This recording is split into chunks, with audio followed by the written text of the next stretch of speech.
Well, good morning, everyone. Welcome to the Couples Academy Show. My name is Hassani. I'm joined by Lakeisha Hines. We are your practitioners for this morning.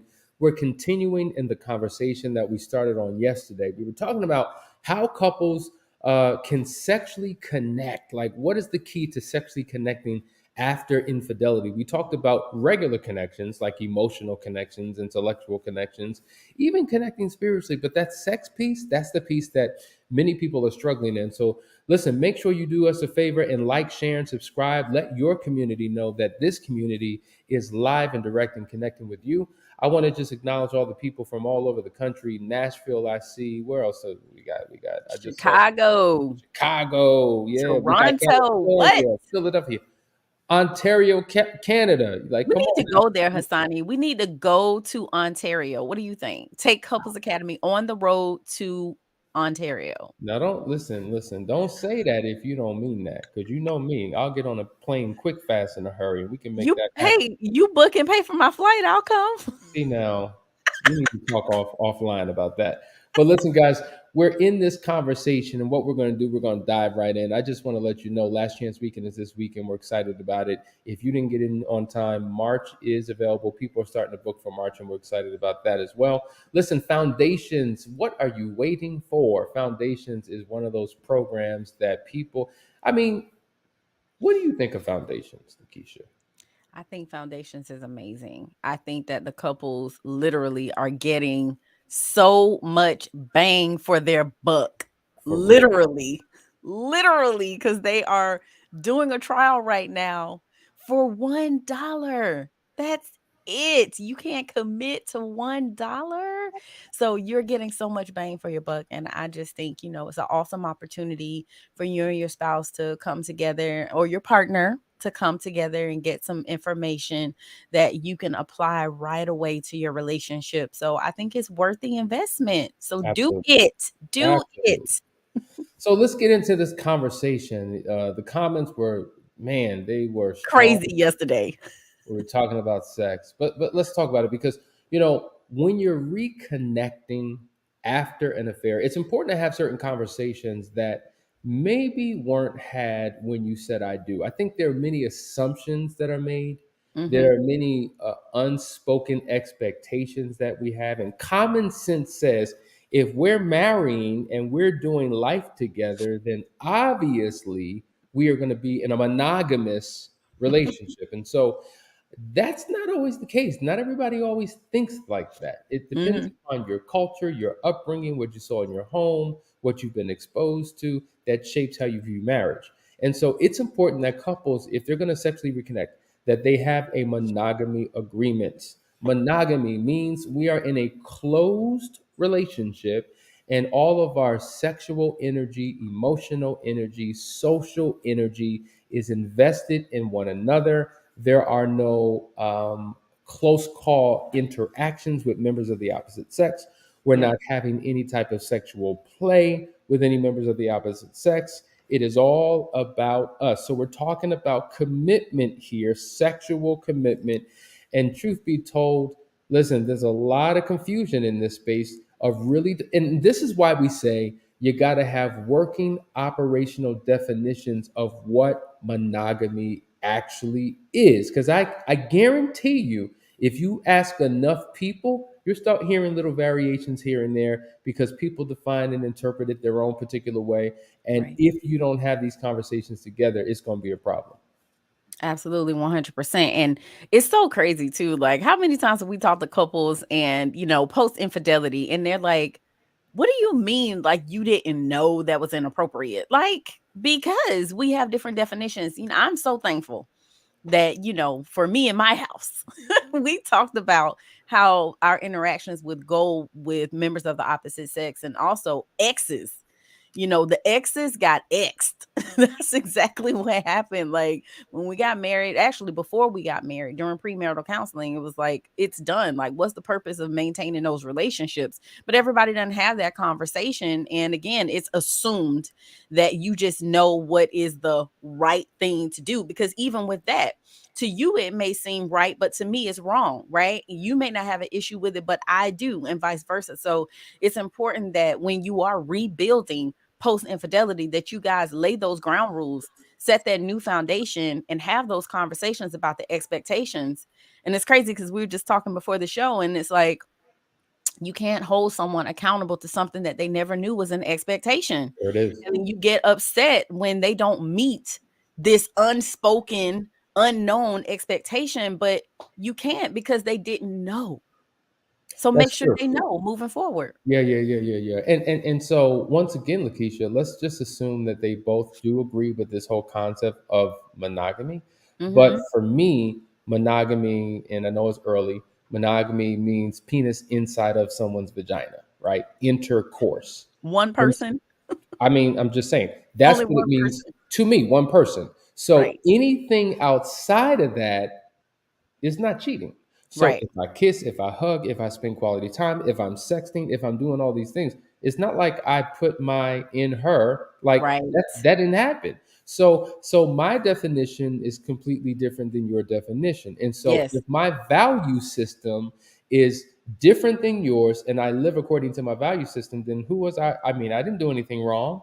And this is why it's important for couples to have a working operational definition, a shared value system, because anything that you wouldn't want your spouse to know about, yeah, that's a betrayal. Like you're intentionally hiding and keep and creeping, and you're clandestine and you're stealth in what you do. You might as well throw that all in the pot together with the Honey, listen, nobody's orifices better be entered by anybody else. Okay? You orifice. hear me? That's the Orifices. appropriate morning word. There it is. Every opening should not be entered by anybody else but me and my husband. You don't enter nobody's, nobody enters yours, nobody enters mine. That's right. And likewise, okay, your lips better not be on nobody else's nothing but mine. Okay. Facts. So those conversations do need to be had. And I mean, while I'm joking right now, I'm so serious in that we do have to define what that looks like, because you may feel like a hug with a coworker is okay.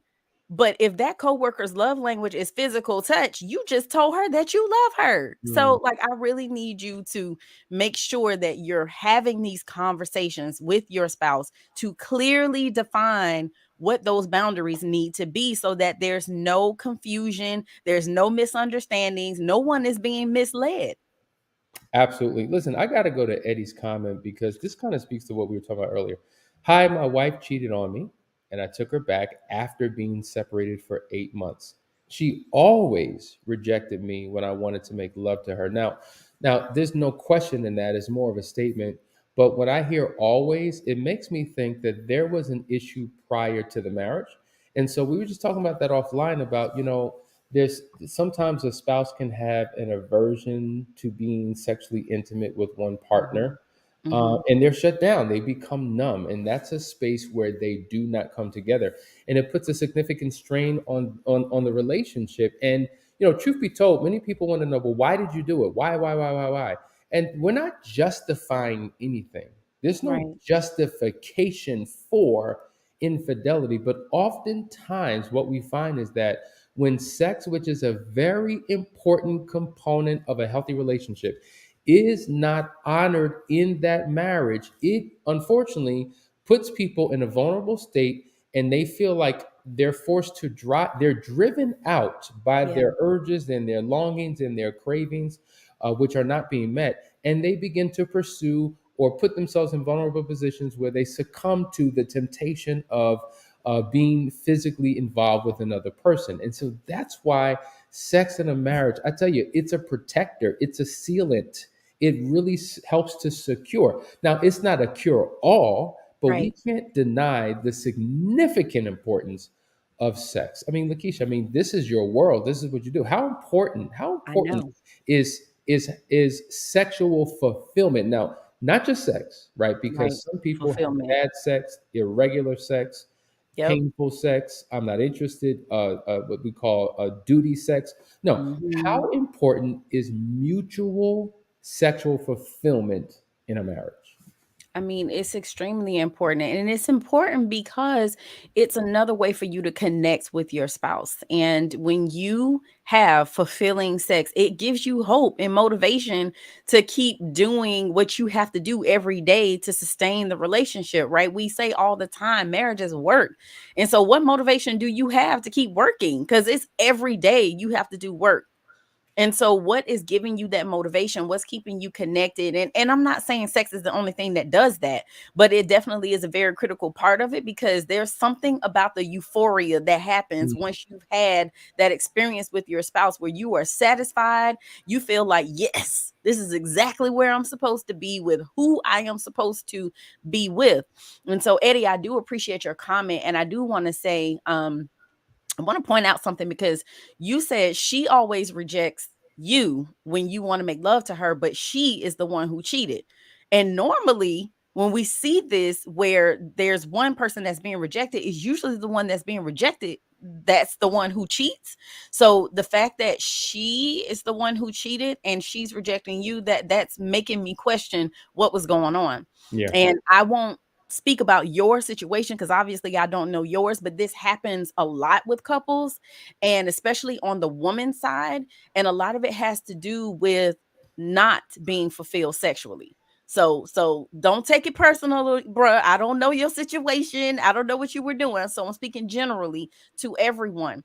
If a woman is not experiencing sexual fulfillment and she's been communicating that I need more, I need this, or I need that, and those needs are not being met, there's a void that's there. And that's any type of infidelity. It's not just sexual, right? Any type of emotional, mental, spiritual void, whatever, it creates a space for someone else to be able to come in and fill that void. So I seriously doubt this was something that, people go out looking for, that I'm just going to go and cheat. They wake up one day and say, I'm just going to go cheat on my spouse. There's a void that's created and it somehow magically gets filled by someone else. So I think it's important to always go back to what was happening prior to the infidelity and really trying to take a deep dive and understanding what created that disconnect for you guys sexually. Why was she rejecting?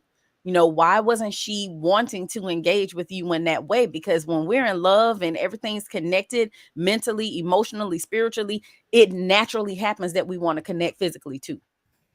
Before we go to a quick break, I do want to ask you this question, and I don't expect you to have like hardcore statistics on it, but just in your polling, what percentage of wives would you say are sexually unfulfilled? Listen, unfortunately, I'll give you this statistic.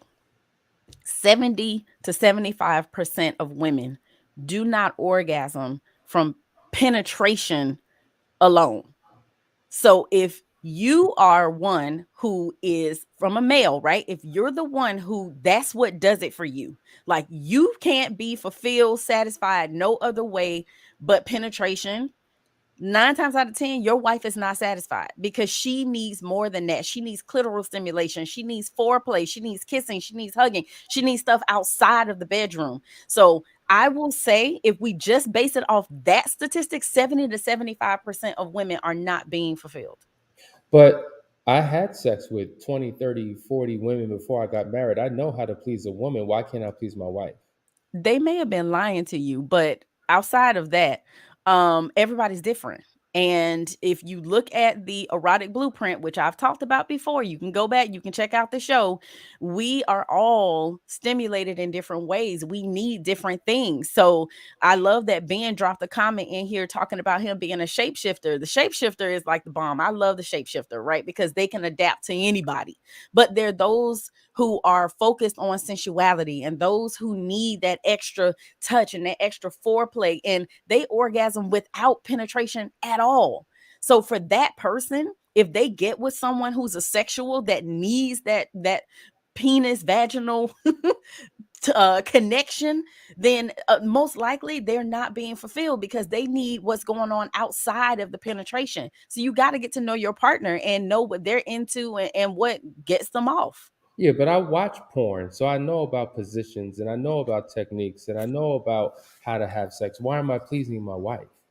Let me tell you something. Porn sends me to an ungodly place because porn is not real. It's a fantasy. These are people being paid to make you believe that they're actually enjoying what is happening. It's Mm. not real. And when you try to take what you see in a movie, in pornography, and bring that into the bedroom, many times women feel cheap and they feel like a piece of meat, and they feel like there's no sensuality, there's no intimacy to that, and it doesn't do it for many, many women. I'm not saying that some don't like it, but most women that I'm dealing with and I'm interacting with, they are turned off by pornography. So if you're trying to take what you see over there and bring it over here, it's not going to work, because again, they feel as if you are trying to treat them like that woman that they saw in that porn, and that's not going to work, because your wife is not her or them. However many women you may have seen, she's not them. And even your past partners, she's not them, nor does she want to be treated like them or compared to them. So one of the things that, I constantly say, particularly those who come to an intensive, is that, listen, the reason why you're here is because you, just like us, like many of us, we've made the mistake of doing marriage wrong, and we have to now learn how to do it right. Now, in the context of sex, there's a lot of men in particular who have a longing and a craving to be more connected with their wife, but unfortunately, many of us have done sex wrong, or at least with our wives, and Mm-hmm. we have to learn how to do it right. And I think maybe ego and pride and I already know what I'm doing and all these feelings, all these things get in the way that keep men from learning or Mm-hmm. rediscovering how to make love to their wives in a way that is satisfactory, or Yeah. fulfilling. Forget satisfactory, fulfilling. It makes Yeah. me think of Music Soul Child. He has that song, Teach Me How to Love. Yes. Well, it's the same. Teach me how to make love to you. Mm-hmm. And if you have this, you know what, I'm willing to learn, like this teachable spirit, Yes. then your sexual performance and connection with your spouse can go to a level that you never thought was possible. We're talking about how to sexually connect, guys. Well, you got to get past the ego for that, Hassani. You got to get past your ego, Yeah. right? To be willing to be taught. And when you're told that, hey, that's not working for me, don't take it personal. Like she's saying that you are inadequate in some way, shape, or form. She's just saying that doesn't work for me. So I need you to do this or try something different. Be open, be willing to make adjustments. Yeah, yeah. We say this all the time that, you have to become a student of your spouse. And Mm-hmm. particularly in this area, it may require that you sit down, have a conversation, or actually go through experiential learning where Mm-hmm. you learn how to touch, you learn how to move, you learn how to please all over again. It's never too late. It just Yep. means that there's a deeper dive and a higher pitch that you can go to in your relationship. Listen, guys, you're watching the Couples Academy show. There's so many comments in here that we're about to get to on the other side of this break. So stay tuned.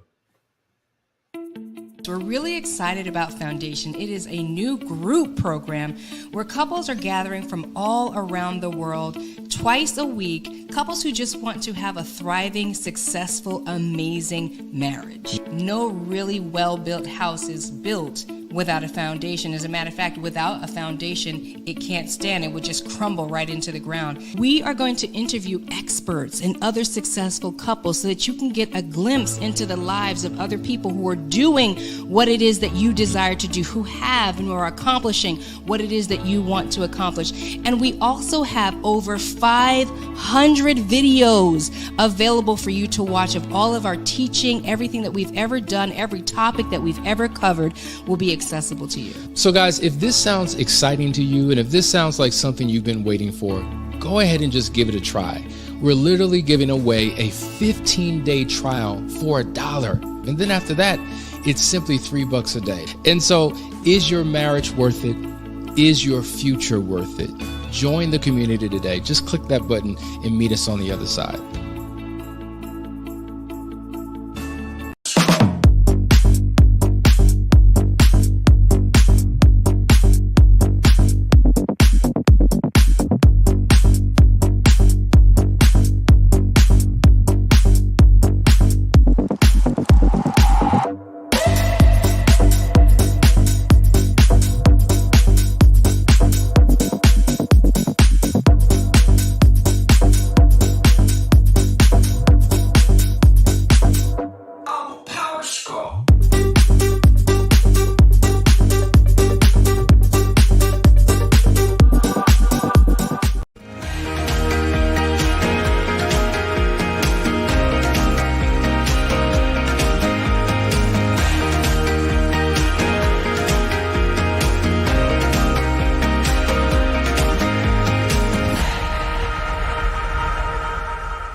right, we're back. You're watching the Couples Academy show. We're talking about how to connect sexually with your spouse after an affair. It's a journey, guys. It's gonna take time. It's not gonna happen overnight.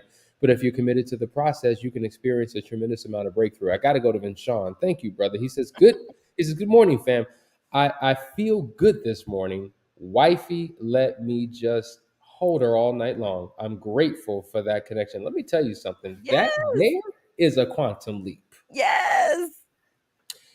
I tell you, sex may be the final destination, but there are several steps to get to that place. And when we're talking that sometimes there's women who have such an aversion, like don't even touch me. The touch that used to stimulate is the touch that repels. I don't want you looking at me. I don't want your Mm-hmm. energy on me. I don't want just get away from me. The Yeah. barricades in the bedroom, but the fact that they could touch all night long Mm-hmm. is powerful. Yes. Because we know from whence they've come. Oh, without a shadow of a doubt. All right, here's another comment. I can't bring myself to be intimate with my husband because I have visions of the girl that he had sex with. Yeah. How do I get past that thought process and be intimate with my husband again? Oh man, April. So this is very common, sis, and I'm so sorry that you're going through this. And anybody else who is too. Kind of talked about this a little bit yesterday, Hassani, when we were talking about the threesome that only one spouse was aware of. So you have that mental image of the affair partner in your mind when you're being intimate with your husband. And so, sis, my question is, are you ready? Did you jump back in too soon? Did you start re-engaging in sex with your husband before you were actually ready? Have you guys done the work outside of the bedroom before you entered the bedroom? And many, many times what we do is we jump back into sex too soon because of fear, right? Fear that if we don't do it, that they're going to cheat again. Fear that, um, if we don't do it, that we'll never get past this uncomfortableness and this pain and this hurt, and we just want to feel better. So sometimes we'll jump back in because we're tired of the other side of the hurt, the pain, the trauma, the crying, all of those things, and we just want something that makes us feel connected to our partners. But many times we do that too soon and we're not ready. Yesterday we talked about outer course and some other things, but today we're going to talk about hysterical bonding, because you may be, I don't know, you may be experiencing that. And what hysterical bonding is literally what happens after there's been an affair. After the infidelity has happened, somebody cheated, and they are literally wanting to do anything possible to win back their ex's affection. It's all about trying to get reconnected to your partner because you've been so disconnected prior to the infidelity, but obviously during the infidelity. And what it comes down to a lot of times is desirability. So maybe those of you who are talking about you were being rejected from your partner before infidelity, now that someone else has shown interest in your partner, now all of a sudden they become more attractive to you instantly because they were attracted, or someone else was attracted to them. So now you feel that attraction back for them because somebody else was attracted to them. It's a hormonal thing. Sometimes our hormones go crazy and we may have been in a rut, because that happens with couples, especially if we've been together a really, really long time. And you may have been looking at your partner as just being very dull and boring. But now, because of this hysterical bonding, now you want them. And so I don't know, Hassani, have you experienced that with any of your clients? Oh, without a shadow of a doubt, hysterical bonding, absolutely. And I think you hit it right on the head. But we only have a few minutes, and I wanted to get to a couple more comments. Eddie says something. He says, "Do you honestly believe because she doesn't want to have sex with me that means that she doesn't love me?" And I would emphatically say, no, it does not mean No. that at all. Mm-mm. I mean, listen, just speaking from my own experience, we were in that season where she didn't want me to touch her. There was no sex. There was just nothing going on. But it wasn't an indication that she did not love me. Right. Love allowed her to endure that season of difficulty that we were able to overcome. But obviously, things had been done, and I think Lakeisha, you referenced this yesterday about oftentimes what's happening in the bedroom is a result of what's happening outside the bedroom. And so Mhm. you can't solve the sex issue with more sex. That's not necessarily going to do it. There are Mhm. other relational or emotional things that really need to be dealt with to figure out why there's such an aversion and why she turns you down. Also, it's so interesting. Esther Perel wrote a book called Mating in Captivity, and she says that, interestingly enough, when comparing men and women, soon after I do, the desirability for women significantly plummets while the desirability for men continues to rise, right? And so there's a difference in our sexuality, and Mhm. many things impact and impair it.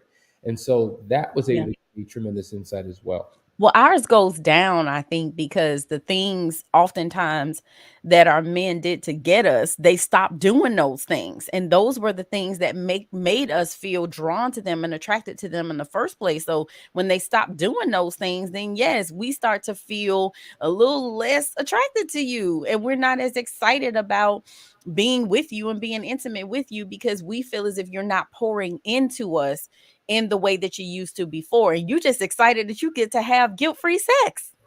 Yeah.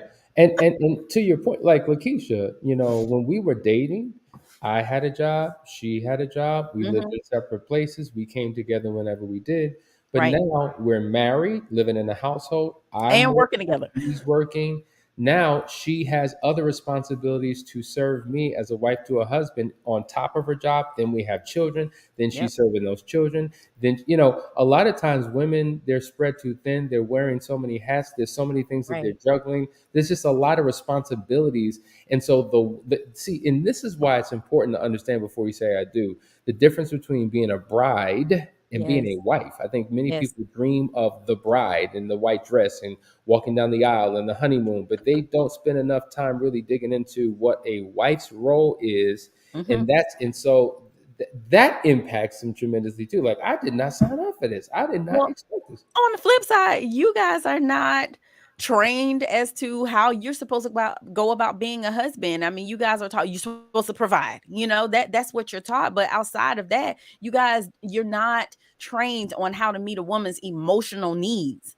And you're a lot of times enter into marriage thinking that I just need to handle the bills and I need to be the Yeah, provider and protector and those things, but we don't talk about the emotional stuff. Can I just show April's comment? please. April said, I tried to jump back in, but I felt disgusted and unattracted to him. And again, April makes so much sense. When you've experienced betrayal and trauma, literally, biologically, things change with inside of you. Adrenaline, cortisol, all they're both being pumped out. Your fight or flight hormones, your stress hormones, your changing biochemistry leads us to do some crazy, irrational things. And we feel as if we are going crazy. And so there's two forms of coping. It's problem solving, problem focused coping, and emotion focused coping. And a lot of times, back to that hysterical bonding, it's emotional focused coping. And so we have to find the right way to cope depending on what it is that we're trying to deal with. Don't do unhealthy things like drinking, drug, more sex. That's typically what we do, is more sex. No, we have to deal with the issues. And that's why we're here, to help you guys to address those marital problems that took place prior to infidelity ever happening, so you guys can heal it and then actually move toward a healthy sex life where you don't have that invisible third party in the bed with you anymore. Absolutely. And speaking of third party, Eddie just shared more. I caught my wife doing a threesome with a married couple. I was shocked. So, every Yeah. time you leave, you're given another clue of insight into what's happening. And so, listen, I would say reach out to us. To Mhm. have these one-off questions is not really serving you. We need to do a deeper dive. So why don't you call? Let's set up a discovery call. Let's see what we can do to help you in your situation, because we don't want you to remain in this state. There's a lot going on here. And Lakeisha, listen, if anybody knows, because you work with several couples Yeah. where either, the one is having an affair and all types of affairs, and then others, they've opened Mhm. their marriage up to a third party. And Mhm. just the devastation and the destruction, not that you can't make it back, not that you can't be restored, you can, but it's a journey. Yes. It's a process. It is. You need help navigating it.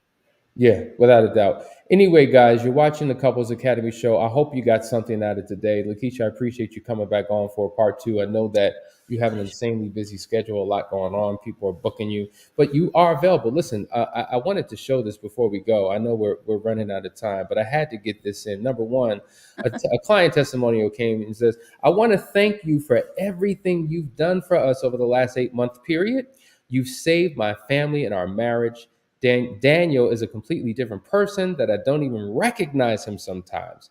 He has allowed God back into his life, and every day he continues to work on himself and shows up. Daniel is finally the man that I knew he could be because of your guidance and leadership. I will forever be grateful to you. Lakeisha, you are a beast at what you do. And listen, for all of those who do not know, Thank Lakeisha you. has her own show. It's called Saving Our Sex Lives One Bedroom at a Time. And it takes place on Tuesdays at 9 p.m. It's been recently coming on at 12 noon. But just follow her, subscribe to the channel, because what the level of insight that she provides really allows you to get insight on what it takes to bring that connection back into your marriage. So listen, guys, we appreciate you for watching the show. Tomorrow is Friday. It's Ask the Experts. So come with your questions early so that we can dive in. But until then, we love you and we will see you on tomorrow. Take care.